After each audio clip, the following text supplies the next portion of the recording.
Hello everyone and welcome to Mixed In Top 10.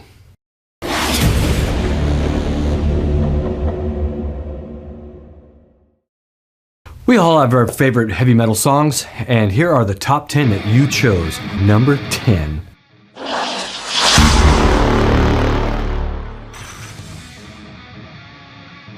So, Holy Diver by Dio. Holy Diver is the debut album by American heavy metal band Dio, released in 1983. Ronnie James Dio had just finished his first tenure in Black Sabbath, whose drummer, Vinny Appice, he took with him, put together his own band. The roster was completed by the former bandmate in Rainbow, Jimmy Bain on bass, by the young guitarist Vivian Campbell. This album had many songs that I have listened to over and over. Long live the legend Dio, who through songs like this will never truly die. Rest in peace. One of your comments was this: I have no idea what Dio is going on about lyrically in this classic, but as the great Henry Rollins said, Dio's voice makes you want to put on a cape and fly like Superman. And he's right.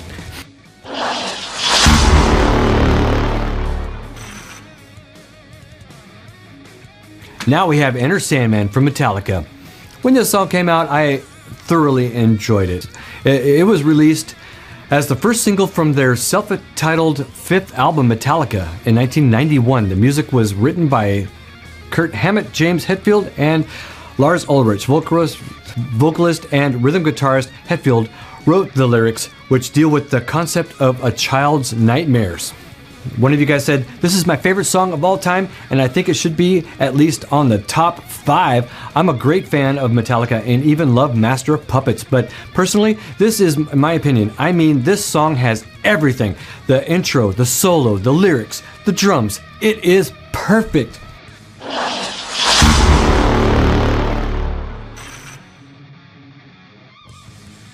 Now we have Iron Man from Black Sabbath. So Iron Man is a song by a British heavy metal band, Black Sabbath. It is taken from their second studio album, Paranoid. So released in 1970. It was later included on their initial greatest hits compilation, We Sold Our Soul for Rock and Roll in 1976, as well as subsequent greatest hits compilations. The single version was included on the Greatest Hits 1970 and 1978 album. This is one of the first songs I tried to play on the guitar. There might be a lot of you out there who have done the same thing. Oh, totally. I tried to play this on the guitar over and over. Black Sabbath is the best band in the world. Iron Man is the #1 project, maybe except for Paranoid as well. So there we go. Paranoid. Who doesn't love that?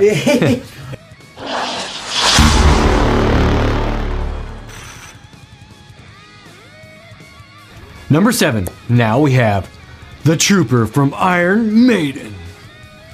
It was released on the second single on 20th June 1983 from the band's fourth studio album, Peace of Mind, 1983. It was one of the only few songs to get much radio airplay in the US, thus peaking at number 28 on the US mainstream rock charts. So one of you out there said, I can't get enough of this song. I agree, it needs to be in the top 10, and for a while it was my #1. And come on, is there anything better than The Trooper live? Oh, no one forgets the moment Bruce runs on stage in the red jacket, waving the Union, the Union Jack. Another one of you said is Eddie is the Beast. In the picture, bro. This is definitely my fave Maiden album and song, and favorite song ever. Maiden will live forever. All right, there you go. I agree. I love playing The Trooper. Oh, man, it's one of the songs that my band had to try to learn. It's like din din din din din din din din. Oh yeah, it was like, oh dude. Everybody needs to figure out all the harmonies on there. You learn so much from learning how to play the guitar with trying to learn The Trooper. Yeah, Iron Maiden is what I grew up on. Yeah. The guy creeps me out. What's his name? Eddie? Yeah. Yeah, he creeps me 16 out. foot Yeah, when I saw him live, I saw Eddie come out. I thought that was like, what's up there? That thing is huge. It's like 12, 14 feet tall amongst the little tiny guys. This thing was like this, waving around, and they're trying to smash it with their guitars. So it's crazy. My brother had a poster of it. It gave me nightmares. It was tough sleeping. So good job, Iron Maiden. All right, number 6.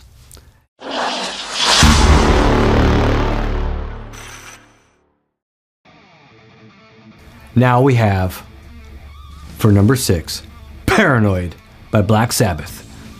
So now here's another one that I tried to play on the guitar, and our band tried to cover it like many other bands do. It's like you just got to do it, totally. So featured on their second album, Paranoid, in 1970. It is the first single from the album, while the B-side is the song The Wizard. So it reached number 4 on the UK singles chart and numbered 61 on the Billboard Hot 100. So there we go. That's all I know about that one. Is everybody's tried to play it and tried to play it and tried to play it. It's one of them songs. Just got to do it.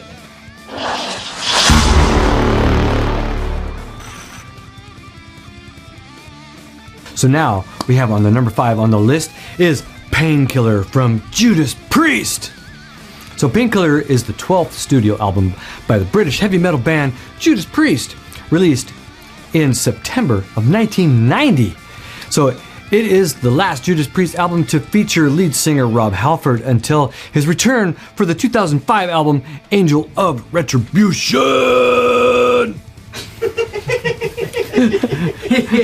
Yeah!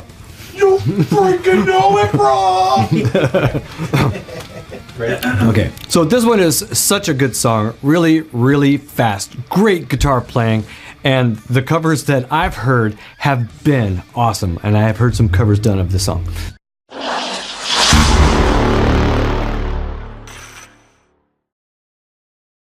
So now for our number 4, we have the song One from Metallica.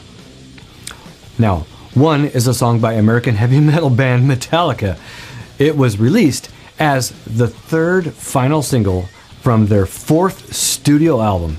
And Justice for All is the title. So, in 1988, written by band members James Hetfield and Lars Ulrich, One is the anti-war song that portrays a World War I soldier who is severely wounded, arms and legs blown off by a landmine, blind and unable to speak or move, begging God to take his life as he feels constant pain.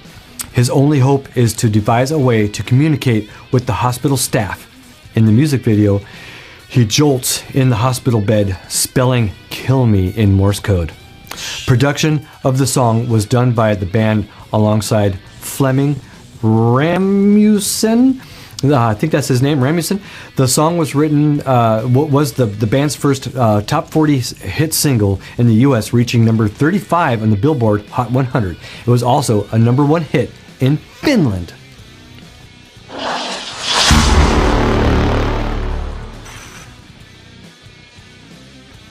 So, for our number 3 slot, Holy Wars from Megadeth.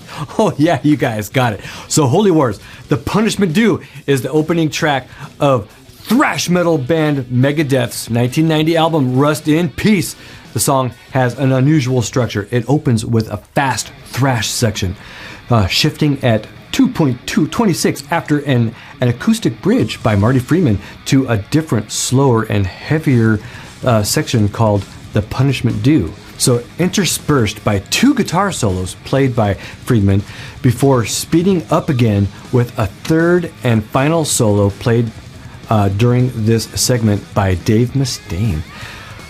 The entire song is commonly referred to as Holy Wars. So it's actually 2 songs on the tracks combined. So I would have to agree with you all. This is definitely a top 10 heavy metal song. I would have to say that the music video for this one is pretty awesome. I have watched it many, many times. Love this video.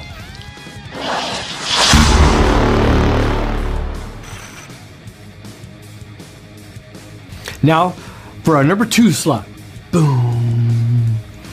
Now we have Hallowed Be Thy Name from Iron Maiden. 2 from Iron Maiden. Woo. This is such a good song. I love the covers that come from this too. So Hallowed Be Thy Name is a song written by Steve Harris for the 1982 Iron Maiden album, The Number of the Beast.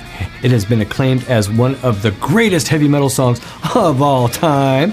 When I saw them in concert, I could hardly wait for them to play Hallowed Be Thy Name. That song was so cool. The way they did it, so awesome. So you gotta check it out. There's good videos for it too. So check it out.